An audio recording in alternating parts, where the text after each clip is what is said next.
নমস্কার।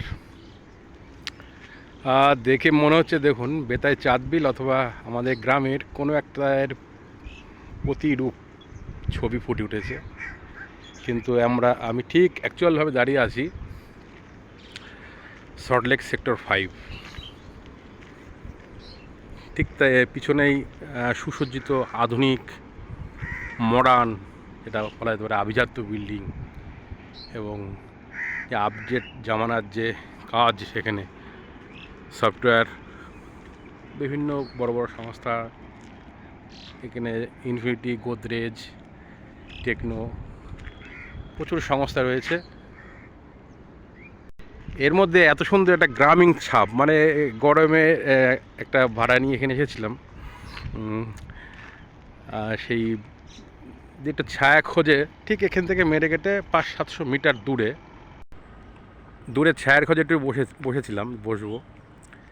তো এই গ্রামের পুরো ছাপ মনোমুগ্ধকর করেছে এই সুন্দর মনোরম পরিবেশকে।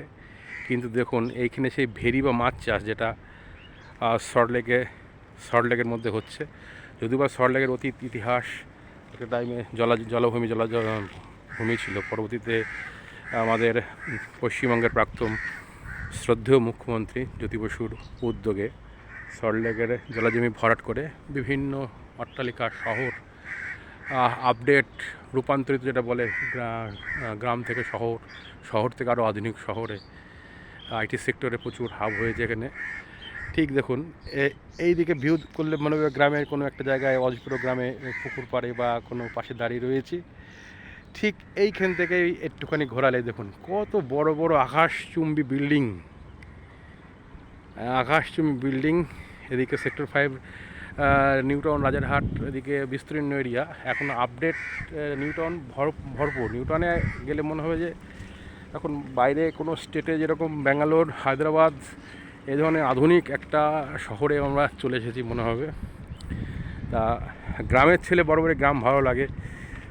কাজ ও পেটের টানে বা পরিবারের স্বার্থে আজকে কাজের জন্য কলকাতায় আসা। কর্ম তো শ্রেষ্ঠ ধর্ম, কর্ম সব থেকে বড় ধর্ম। কর্মের উপরে কিছু হয় না, কর্মের জন্য এসেছি আজকে। তবে ভিডিও করার একটা বড় নেশা থাকে, ঠিক সেই নেশাতেই সুযোগ পেলে ভিডিওতে আসছি। এটা নিজের একটা ব্যক্তিগত রুচিবোধ বলতে পারেন। প্রতিটা দিনই মানুষের কাছে একটা স্মরণীয়, প্রতিটা মুহূর্তে একটা স্মরণীয়, এবং প্রতিটা সেকেন্ডে একটা শিক্ষণীয় বিষয়। মানুষ তো শিক্ষার শেষ নেই, ঠিক একইভাবে শিক্ষা যেরকম শেষ নেই, প্রতিটা পার্ট, প্রতিটা সেকেন্ডে আমাদের অভিজ্ঞতার মুখে ঠেলে দেয়। এবং এই পৃথিবী, এই বাস্তব জগৎ কতটা কঠিন, কতটা সময় অসময় মানুষকে সজাগ করে তোলে, এই সময় মানুষকে বলে দেয়। আজকে রুটি রোজগারের টানে, বিশেষ করে কাজের সন্ধানে কলকাতায় এসে কাজ করছি। যদিও বা আমার ফ্লাইং কাজ করা খুবই ভালো লাগে, বা মনের মানে স্বাদের কাজ আর কি। সেই স্বাদ গ্রহণ করতে সেই সুযোগেই ভিডিও করার একটা নেশা প্রকৃতির মধ্যে। গ্রাম কেন্দ্র করে শহর গড়ে উঠছে, আধুনিকভাবে গ্রাম পৌঁছে যাচ্ছে শহর কেন্দ্রিকভাবে।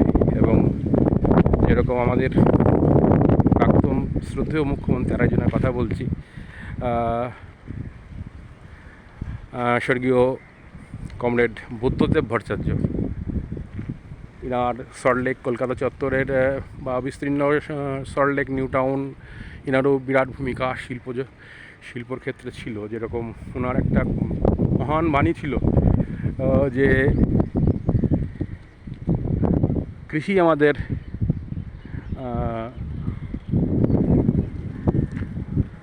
শিল্প আমাদের ভবিষ্যৎ, কৃষি আমাদের ভিত্তি, শিল্প আমাদের ভবিষ্যৎ। এটা মহান উক্তি ছিল। তার আপডেট করতে গেলে তো শিল্প প্রয়োজন। কৃষিকাজ অবশ্যই অপরিহার্য, মূল্যবান জিনিস, কিন্তু তার মধ্যে থেকে আপডেট করতে গেলে আমাদের শিল্প দেশে আনতে হবে। এবং শিল্পর যে কাজ আইটি সেক্টরের, সেটা চোখে ধরার মতো সল্টলেক চত্বরে সেক্টর 5-এ তা সুন্দরভাবে ফুটে উঠেছে। সেটা আপনাদের আর একবারও দেখাচ্ছি। তবে এই সুন্দর পরিবেশ থেকে মানে এখানে মনে হচ্ছে যে একটা বাসা বাঁধি। এই সুন্দর পরিবেশে বাসা বাঁধি, এই ধরনের স্বাদ ইচ্ছা জেগেছে এই ধরনের পরিবেশ দেখে। এবং যেটা বিষয় হচ্ছে, যেরকম আমরা দিনের পরে রাত দেখি সাধারণত, ঠিক একইভাবে গ্রামের পরে শহরের ছোঁয়া। গ্রামের পরে শহরের ছোঁয়া, যেরকম আপনার দিনের পরে রাত দেখতে গেলে আমাদের 12 ঘন্টা ওয়েট করতে হয়, কিন্তু গ্রামের পরে শহরের ছোঁয়া এখানে 12 মিটার হয়তো টোটাল এই এই এই পার্টটা টোটাল একদম গ্রামীণ পরিবেশ। আমার মনে করি তাই চাঁদবিলে রয়েছি বা কোনো পুকুর পাড়ে রয়েছে, যে ধরো ছোটোবেলাকার যেরকম বেতায় ছানাতলা বালু কাকার পুকুরে পাড়ে ঘোরার একটা শৈশবকালের স্মৃতি জড়িয়ে রয়েছে ওখানে। সেই পুকুর পাড়ের মানে ছোটোবেলাকার স্মৃতিগুলো যেখান থেকে বড় হয়ে উঠেছে, সেসব স্মৃতি তো ভোলা যাবে না, যতই বড় হই না কেন বা যতই আপডেট জামানায় যায় না কেন। ছোটোবেলার স্মৃতি একটা, এই স্বাদ লেগেই থাকবে, এই স্বাদ লেগেই থাকবে। যেরকম স্বাদের কথা বলতে গেলে বললাম মায়ের হাতের রান্নার স্বাদ, আর সেই স্বাদ, আর ছোটোবেলাকার শৈশব, ছাত্র জীবন, বেড়ে ওঠা জীবন, ভালোবাসার, ছোটোবেলা যে আদরে বড় হয়েছে বিভিন্ন, আমাকে তো প্রত্যেকেই ভালোবাসতো আমার লাইফে। ছোটোবেলায় আমি খুব আদরের সন্তান ছিলাম। পরিবার, আমার পাড়া, আমার বন্ধুবান্ধব, আত্মীয় স্বজন, স্কুল কলেজ এই লেভেলটাতে সেই ছোটোবেলাকার স্বাদ ভোলা যায় না সাধারণত। তাই এখানেও মনে হচ্ছে যে ঠিক গ্রামের একটা পরিবেশের স্বাদ এখানে লুকিয়ে রয়েছে। এখান থেকেই পাবো গ্রামের স্বাদ, আর একটু দূরে গেলেই শহরের স্বাদ। জয় হিন্দ, বন্দে মাতরম। গ্রাম থেকে শিল্পের আবির্ভাব হোক, গ্রাম আপডেট হোক, শহর রূপান্তরিত হোক, মানুষ ভালো থাকুক, সুস্থ থাকুক, কাজ পাক মানুষ, বেকার যন্ত্রণা কতটা সাংঘাতিক সেখান থেকে মানুষ মুক্তি পাক, এটুকুনি। নমস্কার, নমস্কার, নমস্কার, ভালো থাকবেন।